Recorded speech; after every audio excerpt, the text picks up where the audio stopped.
Assalamualaikum warahmatullahi wabarakatuh.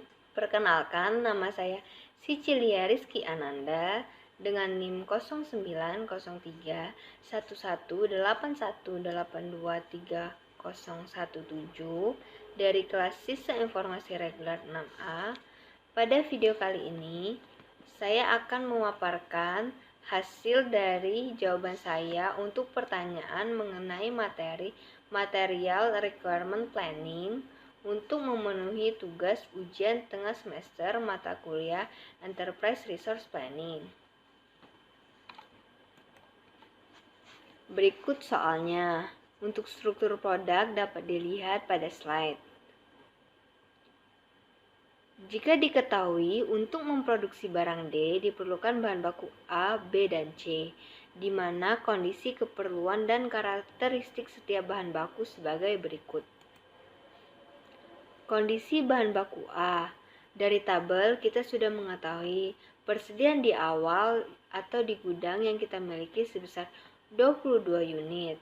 Dan untuk jadwal penerimaan persediaan yaitu pada periode ketiga sebesar 15 dan periode ke-6 sebesar 20, di mana rata-rata kebutuhan dalam 8 bulan tersebut sebesar 450 unit dengan biaya pemesanan sebesar Rp2.000 per pesan dan biaya penyimpanan sebesar Rp2.500 per unit per periode.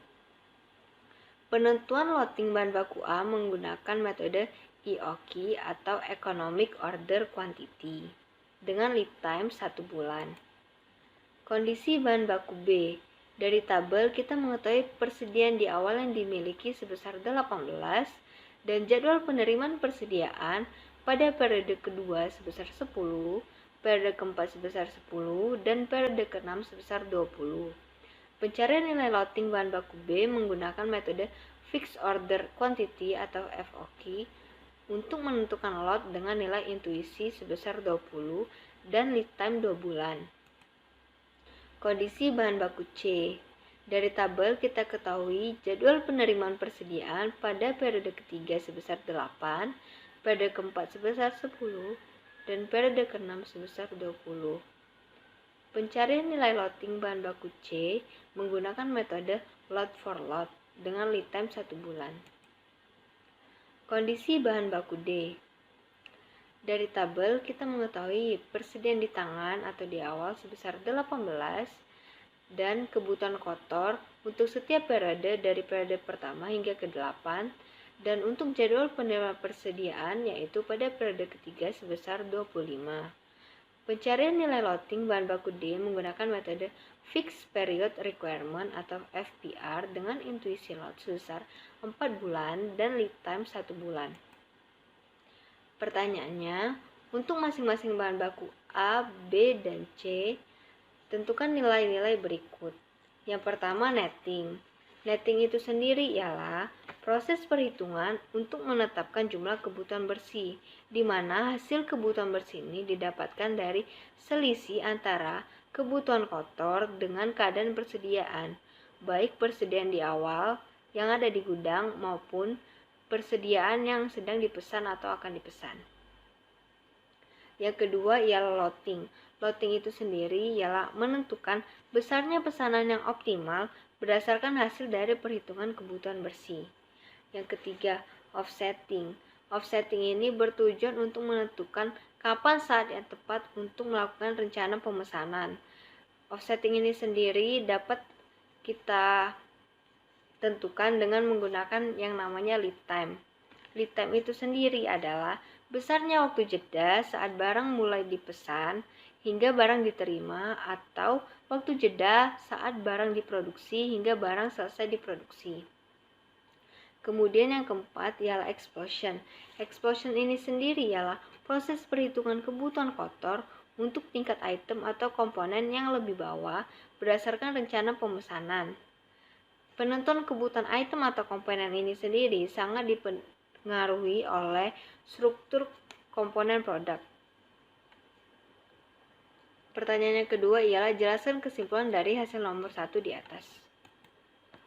Lanjut ke pembahasan. Yang pertama yaitu kondisi bahan baku D. Dari soal, kita telah mengetahui persediaan di awal untuk bahan baku D sebesar 18, kebutuhan kotor untuk tiap periode dari periode pertama hingga periode ke-8, jadwal penerimaan persediaan yaitu pada periode ketiga sebesar 25, dan lead time yaitu 1 bulan. Berikut cara menghitung kebutuhan bersih atau nettingnya. Pada periode pertama, kebutuhan kotornya sebesar 10 unit. Di sini kita memiliki persediaan awal sebesar 18. Sehingga persediaan yang ada di gudang mampu untuk memenuhi kebutuhan kotor pada periode pertama. 18 dikurang 10, 8. Kita masih memiliki sisa 8 persediaan di gudang. Pada periode kedua, kebutuhan kotornya sebesar 15. Namun di gudang persediaan yang ada hanya tersisa 8. 8 dikurang 15 minus 7. Kita masih memiliki kekurangan 7 unit untuk memenuhi kebutuhan kotor pada periode kedua. Sehingga 7 unit yang kurang tersebut masuk ke dalam kebutuhan bersih. Pada periode ketiga, kebutuhan kotornya sebesar 20. Sesuai dengan soal, pada periode ketiga pula diterima persediaan sebesar 25. 25 dikurang 20, 5. Kita masih memiliki sisa persediaan di gudang sebesar 5. Pada periode keempat, kebutuhan kotornya sebesar 15. Sedangkan persediaan di gudang hanya tersisa 5. 5 dikurang 15 minus 10. Masih ada 10 unit yang belum bisa dipenuhi pada periode tersebut. Sehingga 10 unit tersebut masuk ke dalam kebutuhan bersih. Pada periode kelima, kebutuhan kotornya sebesar 28. Dikarenakan tidak ada lagi persediaan di gudang dan tidak ada juga penerimaan persediaan pada periode tersebut, maka jumlah kebutuhan kotor sebesar 28 tersebut masuk ke dalam kebutuhan bersih sejumlah 28 pula. Begitu seterusnya hingga periode ke-8 di mana kebutuhan kotornya sebesar 23 dikarenakan tidak ada persediaan lagi di gudang, maka kebutuhan bersihnya pun senilai 23. Untuk rencana pemesanan atau offsettingnya, dari soal kita mengetahui bahwa lead time-nya sebesar 1 bulan. Hal ini menandakan bahwa untuk rencana pemesanan dilakukan 1 bulan sebelum kebutuhan bersih itu sendiri. Jadi, pada periode kedua, di sini terdapat kebutuhan bersih sebesar 7 unit. Sehingga pada 1 bulan sebelumnya, yaitu pada periode bulan pertama, dilakukan rencana pemesanan sebesar 7 unit. Pada periode keempat, memiliki kebutuhan bersih sebesar 10 unit. Dengan lead time 1 bulan, maka rencana pemesanan dilakukan 1 bulan sebelumnya, sebesar 10 unit pula. Begitu seterusnya hingga pada periode ke-8 di sini memiliki kebutuhan bersih sebesar 23. Maka pada 1 bulan sebelumnya dilakukan rencana pemesanan sebesar 23 pula. Hal tersebut dilakukan agar kebutuhan bersih itu dapat terpenuhi pada periode kebutuhan bersih itu muncul. Kemudian pencarian nilai loading bahan baku D menggunakan metode fixed period requirement dengan intuisi load sebesar 4 bulan. Metode ini membuat pesanan hanya pada periode konstan tertentu saja. Periode pemesanan dilakukan dengan intuisi dengan jumlah pemesanan didasarkan pada jumlah kebutuhan bersih pada periode yang akan datang.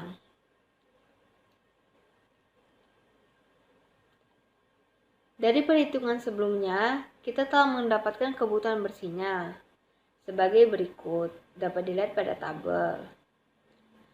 Dikarenakan pada soal bahwa dengan intuisi lot sebesar 4 bulan, maka hal tersebut menandakan bahwa untuk ukuran lotnya itu sendiri berasal dari penjumlahan kebutuhan bersih tiap 4 bulan periode. Jadi, pada tabel dapat dilihat, pada periode bulan pertama, kebutuhan bersihnya 0. Pada bulan kedua, kebutuhan bersihnya 7. Pada bulan ketiga, kebutuhan bersihnya 0. Dan pada bulan keempat, kebutuhan bersihnya 10. Sehingga, kebutuhan bersih pada periode pertama hingga periode keempat dijumlahkan. 0 ditambah 7 ditambah 0 ditambah 10. Berjumlah 17. Sehingga ukuran lot pada periode pertama sebesar 17. Sehingga pada periode pertama persediaannya sebesar 17, lalu pada periode kedua kebutuhan bersihnya sebesar 7.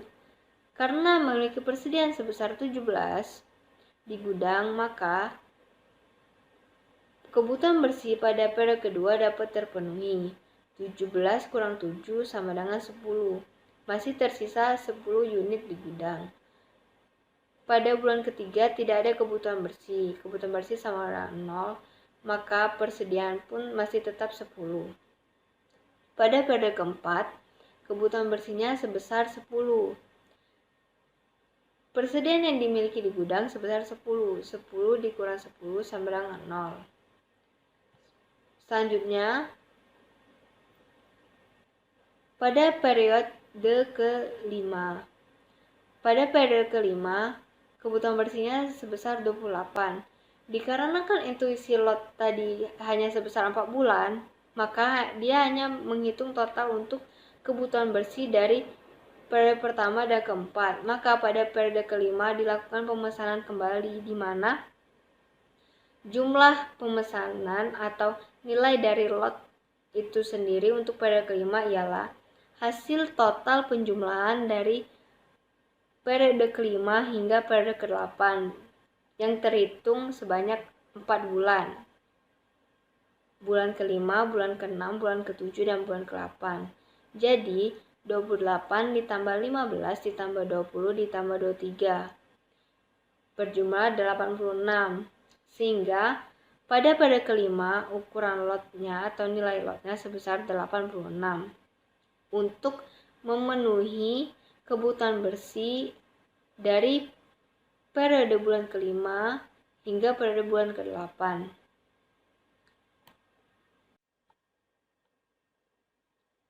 Selanjutnya, kondisi bahan baku C.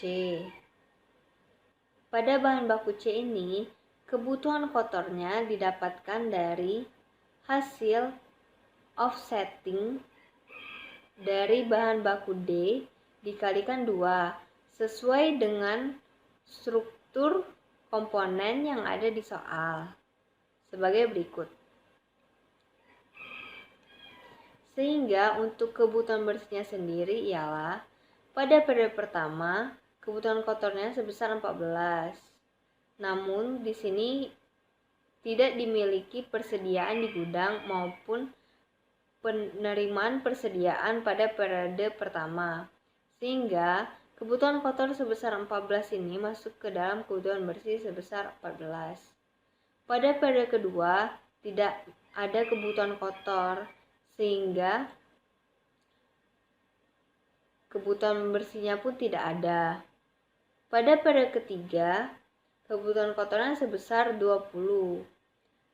Pada soal telah diterangkan bahwa pada periode ketiga akan diterima persediaan sebesar 8, sehingga 8 dikurang 20 minus 12. Masih dibutuhkan 12 unit untuk memenuhi kebutuhan kotor pada periode ketiga, sehingga 12 unit tersebut masuk ke dalam kebutuhan bersih. Pada periode keempat, kebutuhan kotornya sebesar 56. Dan di sini memiliki jadwal penerimaan persediaan sebesar 10 unit. 10 dikurang 56 sama dengan minus 46. Sehingga 46 unit yang belum terpenuhi tersebut masuk ke dalam kebutuhan bersih. Begitu seterusnya. Dengan lead time sebesar 1 bulan, maka pada periode pertama diketahui kebutuhan bersihnya sebesar 14. Maka dengan lead time sebesar 1 bulan, pada sebelumnya, yaitu pada bulan 12 pada tahun sebelumnya, dilakukan rencana pemesanan sebesar 14 pula. Kemudian pada periode ketiga memiliki kebutuhan bersih sebesar 12 unit. Maka 1 bulan sebelumnya, yaitu pada periode kedua, dilakukan rencana pemesanan sebesar 12 unit. Begitu seterusnya hingga pada periode ketujuh memiliki kebutuhan bersih sebesar 46. Maka 1 bulan sebelumnya, yaitu pada periode bulan ke-6, dilakukan rencana pemesanan sebesar 46 sesuai dengan kebutuhan bersih yang dibutuhkan. Kemudian pencarian nilai loading bahan baku C menggunakan metode load for load. Metode load for load ini sendiri biasanya digunakan untuk barang-barang atau unit produk yang memiliki biaya penyimpanan yang tinggi, di mana untuk ukuran lot atau nilai lotnya ini sendiri disesuaikan atau memiliki jumlah yang sama dengan kebutuhan bersihnya. Sebagai contoh, pada periode pertama kebutuhan bersihnya sebesar 14, maka ukuran lotnya juga 14 sehingga tidak menyisakan persediaan di gudang atau persediaan sama dengan 0. Sehingga otomatis tidak ada biaya penyimpanan pada saat itu. Pada periode ketiga, kebutuhan bersihnya sebesar 12. Maka ukuran lotnya juga sebesar 12, sehingga tidak ada persediaan yang tersisa di gudang, karena 12 dikurang 12, 0. Dan begitu seterusnya. Jadi untuk lot for lot ini, nilai ukuran lot itu sama dengan nilai kebutuhan bersih untuk periode itu sendiri. Lanjut ke kondisi bahan baku B. Untuk kebutuhan kotor dari bahan baku B ini sendiri didapatkan dari offsetting atau rencana pemesanan D dikalikan dengan 3 sesuai dengan komposisi struktur komponen yang diberikan pada soal. Dapat dilihat pada gambar berikut ini. Pada soal diketahui bahwa persediaan bahan baku B di gudang sebesar 18. Dan jadwal penerimaan persediaan pada periode kedua, periode keempat, periode ke-6, dan lead time yaitu 2 bulan. Untuk kebutuhan bersihnya sendiri sebagai berikut.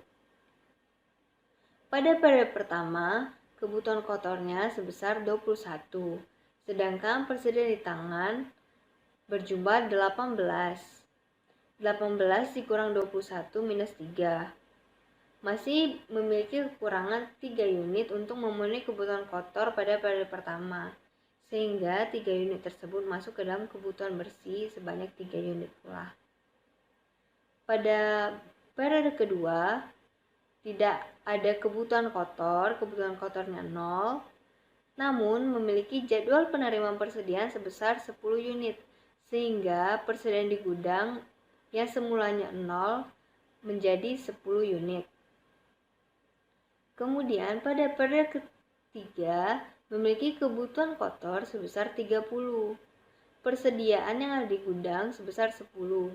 10 dikurang 30 minus 20. Masih memiliki kekurangan 20 unit. 20 unit tersebut masuk ke dalam kebutuhan bersih. Dan seterusnya. Karena diketahui dari soal lead time-nya yaitu 2 bulan untuk bahan baku B ini sendiri, maka offsetting-nya ini atau rencana pemesanannya ini ialah 2 bulan sebelum kebutuhan bersih itu sendiri. Sehingga pada periode pertama, kebutuhan bersihnya sebesar 3 unit. Maka 2 bulan sebelumnya yaitu pada bulan 11 pada periode tahun sebelumnya dilakukan rencana pemesanan sebesar 3 unit.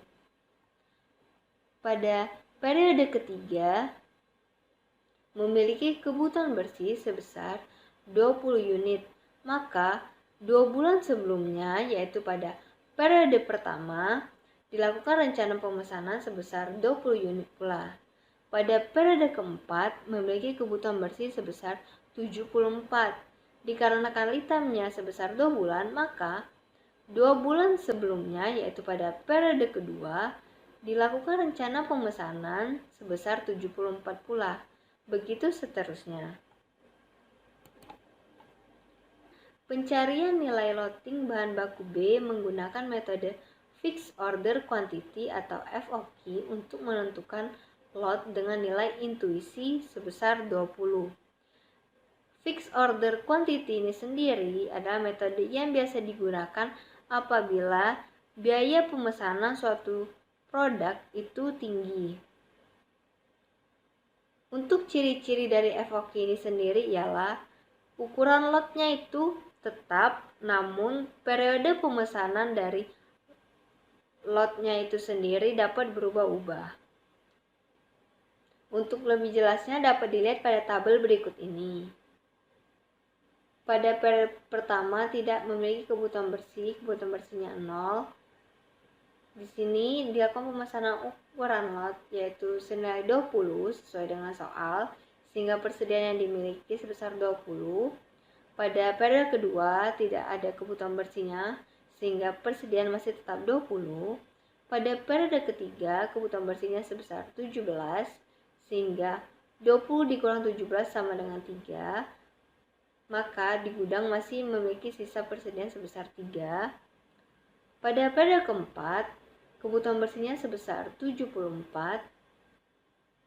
Dikarenakan tidak cukup jika hanya melakukan satu kali pemesanan, maka dilakukan pemesanan hingga dapat memenuhi kebutuhan bersih pada periode tersebut, di mana untuk memenuhi kebutuhan bersih pada periode keempat sebesar 74 perlu dilakukan pemesanan sebanyak 4 kali di periode itu sendiri. Sehingga untuk ukuran lot pada periode keempat yaitu sebanyak 80, di mana untuk ukuran lotnya itu masing-masing 20 yang dilakukan sebanyak 4 kali, sehingga memiliki total 80. 80 ditambah 3, 83. Persediaan yang dimiliki 83 unit. Sedangkan kebutuhan bersih untuk periode keempat sama dengan 74. Jadi 83 dikurang 74 sama dengan 9.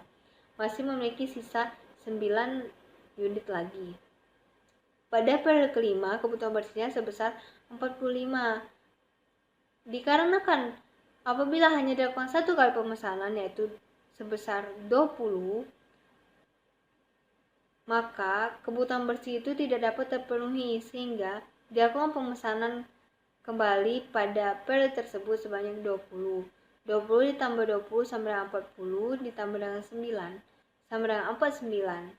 Sehingga cukup untuk memenuhi kebutuhan bersih pada periode kelima sebesar 45 dan masih memiliki sisa sebesar 4 persediaan di gudang.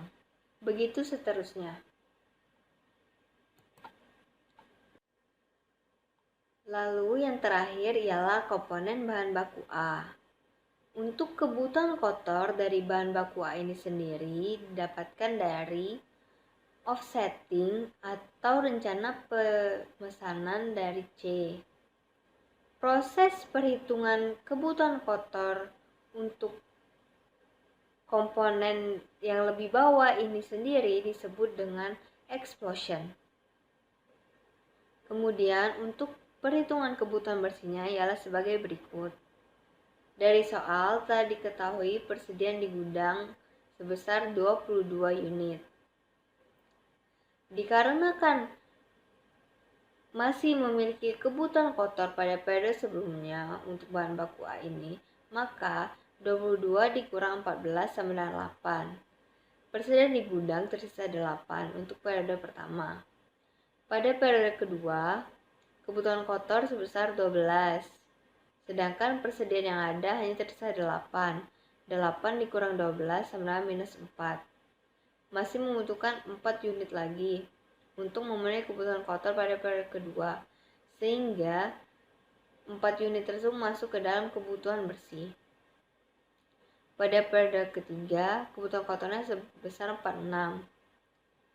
Dan pada periode ketiga pula, diterima persediaan sebesar 15, sehingga 15 dikurang 46 sama dengan minus 31. Jadi, 31 unit yang belum terpenuhi masuk ke dalam kebutuhan bersih. Begitu seterusnya. Dikarenakan lead time untuk komponen bahan baku A ini ialah 1 bulan, maka untuk rencana pemesanannya atau offsettingnya ialah 1 bulan sebelum kebutuhan bersih itu muncul. Jadi untuk periode kedua, kebutuhan bersih sebesar 4, maka 1 bulan sebelumnya, yaitu pada periode pertama, dilakukan rencana pemesanan sebesar 4. Dan seterusnya. Dapat dilihat di tabel untuk lebih jelasnya. Kemudian untuk perhitungan lot pada metode economic order quantity ini sendiri memiliki rumus tersendiri, di mana IOQ sama dengan akar 2 dk per H. D itu ialah total kebutuhan dalam satu periode, K ialah biaya pemesanan, dan H ialah biaya penyimpanan. Dari hasil perhitungan pada tabel pada slide sebelumnya dapat diketahui D sama dengan 111, dan dari soal dapat diketahui K sama dengan Rp2.000 per pesan dan H sama dengan Rp2.500 per unit per periode, sehingga didapatkan hasil EOQ dengan menggunakan rumus ialah sebesar 14 unit. Dari perhitungan IOQ pada slide sebelumnya didapatkan nilai lotnya sebesar 14 unit. Sehingga pergerakan jumlah persediaan bahan baku A menggunakan tank lot IOQ ialah sebagai berikut ini. Dapat dilihat pada tabel, di mana pada periode pertama kebutuhan bersihnya itu 0 dengan ukuran lot sebesar 14 sesuai dengan hasil perhitungan menggunakan rumus IOQ, sehingga persediaan di gudang untuk periode pertama ialah sebesar 14. Lalu pada periode kedua kebutuhan bersihnya sebesar 4, maka 14 dikurang 4 sama dengan 10, maka persediaan di gudang tersisa 10. Kemudian untuk periode ketiga kebutuhan bersihnya sebesar 31, sedangkan persediaan di gudang hanya tersisa 10, sehingga dilakukan lagi pemesanan kembali untuk periode ketiga, di mana pemesanan untuk periode ketiga ini dilakukan sebanyak 2 kali untuk memenuhi kebutuhan bersih pada periode ketiga ini sendiri, sehingga 14 ditambah 14 sama dengan 28 ditambah 10, 38. Persediaan yang dimiliki sekarang ialah 38, kemudian 38 dikurang 31 sama dengan 7, sehingga tersisa 7 persediaan di gudang. Begitupun seterusnya. Kemudian untuk total biaya yang dikeluarkan untuk bahan baku A ini sendiri ialah total biaya penyimpanan, yaitu 50 dikali 2.500, di mana 50 itu sendiri didapatkan dari 14 ditambah 10 ditambah 7 ditambah 5 ditambah 13 ditambah 1 sama dengan 50 dikali 2.500, yaitu biaya penyimpanan, sehingga total biaya penyimpanan yaitu Rp125.000. Untuk total biaya pemesanan yaitu 8 dikali 2000, di mana pada tabel dapat lihat terjadi 8 kali pemesanan. 1, 2, 3, 4, 5, 6, 7, 8. 8 dikali 2000 sama dengan 16.000. Kemudian untuk total biaya ini ialah total biaya penyimpanan ditambah dengan total biaya pemesanan, sehingga 125.000 ditambah 16.000 sama dengan 141.000. Kesimpulan yang saya dapat dari pertanyaan-pertanyaan yang sudah saya coba jawab ialah Untuk menentukan nilai kebutuhan bahan baku A, B, dan C sebelumnya, perlu diketahui kebutuhan bersih dan offsetting dari bahan baku D, di mana hal tersebut disesuaikan dengan komposisi struktur komponen yang ada. Jadi, untuk kasus ini, untuk mengetahui nilai kebutuhan bahan baku A, B, dan C diperlukan terlebih dahulu untuk mengetahui kebutuhan bersih dan offsetting dari komponen D. Hal ini tentunya akan berubah menyesuaikan dengan komposisi struktur komponen untuk kasus-kasus lainnya. Masuk ke persoalan selanjutnya. Soalnya ialah jelaskan yang dimaksud dengan one input multiproses dalam penerapan ERP dan berikan contoh implementasinya di suatu sistem informasi rumah sakit. Sebelumnya, ERP itu sendiri ialah konsep untuk menolong perusahaan dalam merencanakan dan mengelola sumber daya yang berupa suatu aplikasi program terintegrasi dan multimodul, di mana tujuan dari ERP ini sendiri ialah untuk dapat memudahkan pekerjaan dan menjadikannya lebih efisien serta efektif, baik bagi pihak internal maupun eksternal, sehingga dapat memberikan nilai tambah bagi semua pihak yang terkait dengan perusahaan tersebut. Lalu, apa itu one multiproses pada Enterprise Resource Planning? One multiproses itu sendiri dapat diartikan misalkan ada data baru yang dimasukkan atau baru diubah pada satu modul, maka submodul yang saling berkaitan akan secara otomatis ikut berubah pula pada saat itu juga atau secara real time. Dengan sistem ERP ini, input data cukup dilakukan satu kali. Dengan kata lain, one input multiproses itu berkaitan dengan mengintegrasikan proses bisnis yang bersangkutan dalam perusahaan, di mana menghubungkan satu data dengan data yang lain, yang berarti mengubah satu data sama dengan mengubah data lain yang berkaitan dengan modul atau yang berkaitan dengan data tersebut. Kemudian di sini diminta untuk contoh implementasi di suatu sistem informasi rumah sakit. Pada rumah sakit itu sendiri banyak berbagai aktivitas vital yang dilakukan seperti pendataan pasien, data stok obat, kesediaan ruangan, hingga kebutuhan penerbitan invoice yang memakan banyak waktu jika dikerjakan secara manual. Apalagi jika data tersebut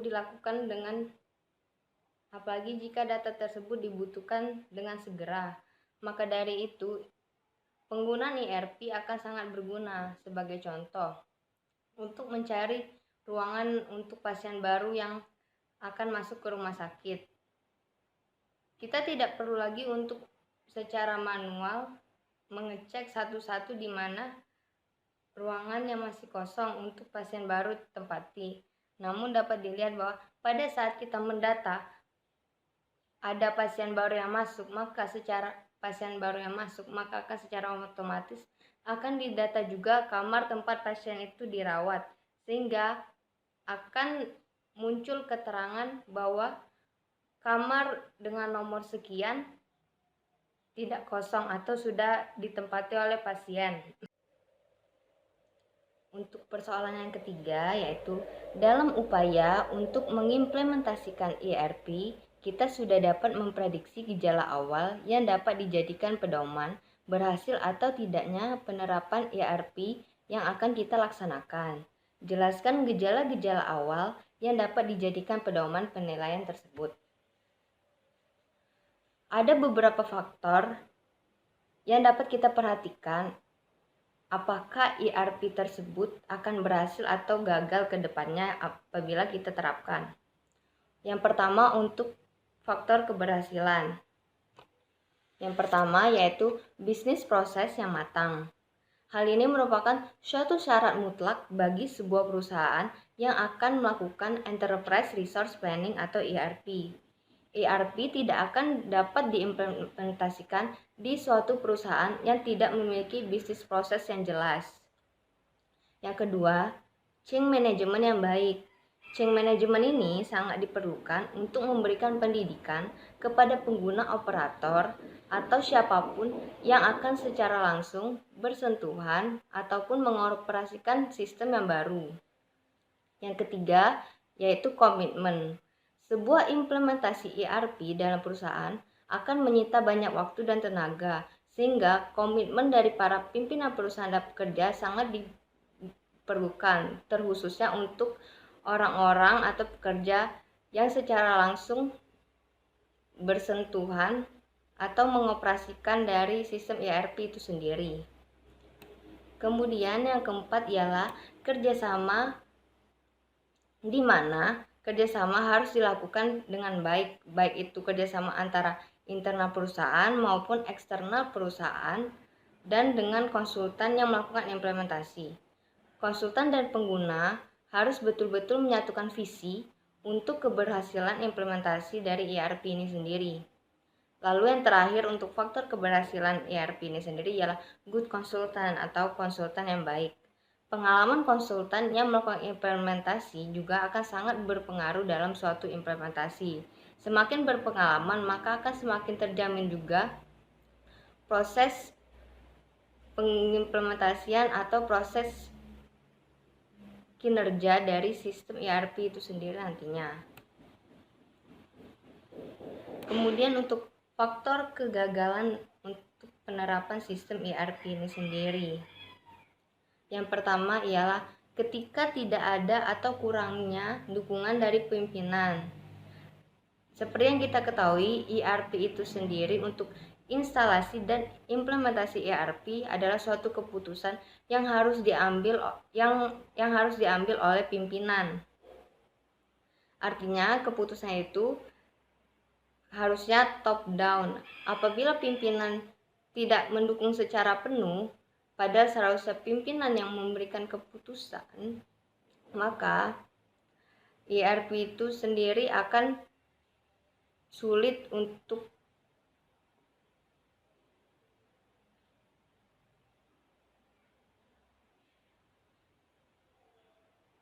berhasil ke depannya. Kemudian yang kedua, ketika proyek dianggap sebagai proyek dari satu departemen saja. Seperti yang dijelaskan bahwa implementasi dan instalasi ERP adalah cross function. Artinya proyek tidak dapat berjalan semestinya jika ada asumsi bahwa proyek ini hanya milik satu bagian atau satu departemen saja.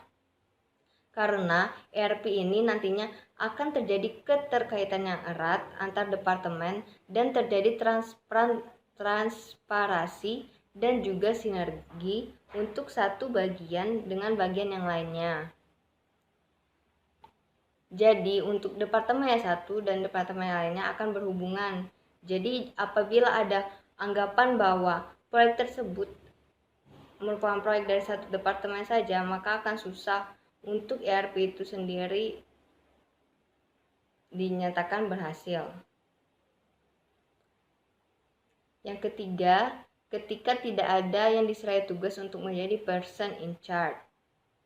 Untuk satu proyek, sangat dibutuhkan seseorang yang memang ditugaskan untuk menjadi person in charge atau project manager. Project manager ini juga bertugas untuk meningkatkan komitmen dan mampunya, di mana dengan adanya person in charge ini diharapkan mampu meningkatkan komitmen dan mampunya terpenuhi semua pekerjaan sesuai dengan jadwal yang direncanakan. Yang keempat yaitu ketika untuk segala proses dan prosedur implementasi diserahkan hanya ke tim information technology atau IT saja. Padahal yang mengatur prosedur yang benar di bagian masing-masing adalah pihak yang terlibat utama di dalamnya. Misalnya, orang keuangan untuk di bagian keuangan, orang produksi untuk di bagian produksi, dan bagian-bagian lainnya. Dan yang terakhir, untuk faktor kegagalan ERP itu sendiri ialah ketika vendor yang melakukan implementasi kurang atau tidak memiliki kemampuan dan kompetensi yang baik dalam melakukan implementasi dan instalasi. Baiklah, sekian yang dapat saya sampaikan. Mohon maaf apabila ada kesalahan. Saya akhiri. Wabillahi taufiq wal hidayah. Wassalamualaikum warahmatullahi wabarakatuh. Sampai jumpa.